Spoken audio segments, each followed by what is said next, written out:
તો સુરત શહેરમાં પણ ફરી એકવાર વરસાદી માહોલ જામ્યો। ભારે પવન સાથે વરસાદની શરૂઆત થઈ। શહેરમાં સાર્વત્રિક વરસાદની ઇનિંગ અત્યારે ચાલી રહી છે। આજે પણ દક્ષિણ ગુજરાતમાં વરસાદને લઈ આગાહી કરવામાં આવી છે। દક્ષિણ ગુજરાતના કેટલાક જિલ્લામાં રેડ એલર્ટ અને ઓરેન્જ એલર્ટ જારી કરવામાં આવ્યા। શાળા કોલેજ બંધ રાખવામાં આવ્યા।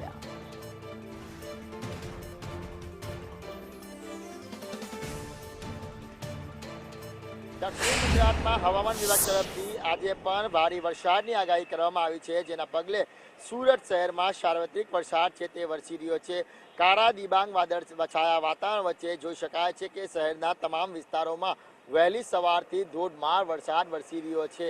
વરસાદના કારણે જે વાતાવરણમાં ઠંડક તો પસરી છે, સાથે જ વાત કરીએ તો ઉપરવાસમાં પણ સતત વરસાદ વરસી રહ્યો છે।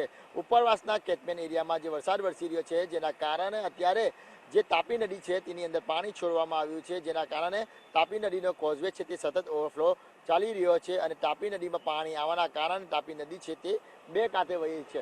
સુરત શહેરની વાત કરીએ તો ગઈકાલે પણ ધોધમાર વરસાદ વરસી રહ્યો હતો અને તેના કારણે અનેક વિસ્તારોમાં પાણી ભરાયા હતા। આજે છે તે વિરામ લીધા બાદ ફરીથી વહેલી સવારથી સુરત શહેરમાં વરસાદે છે તે પોતાની તોફાની બેટિંગ શરૂ કરી છે। બીજી બાજુ વાત કરીએ તો બારડોલી પંથકમાં પણ સતત જે વરસાદ વરસી રહ્યો છે તેના કારણે જે સુરતની ખાડીઓ છે તેમાં પાણી આવી રહ્યા છે અને ખાડી છે તે લગોલગ ચાલી રહી છે।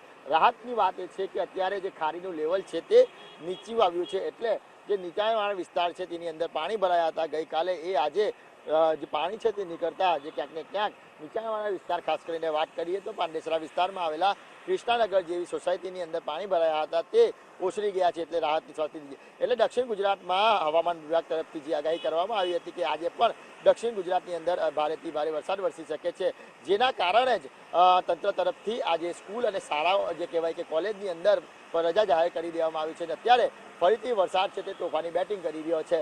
કેમેરા પર્સન ભૂષણ ચૌધરી સાથે મનીષ પરમાર, સંદેશ ન્યૂઝ, સુરત।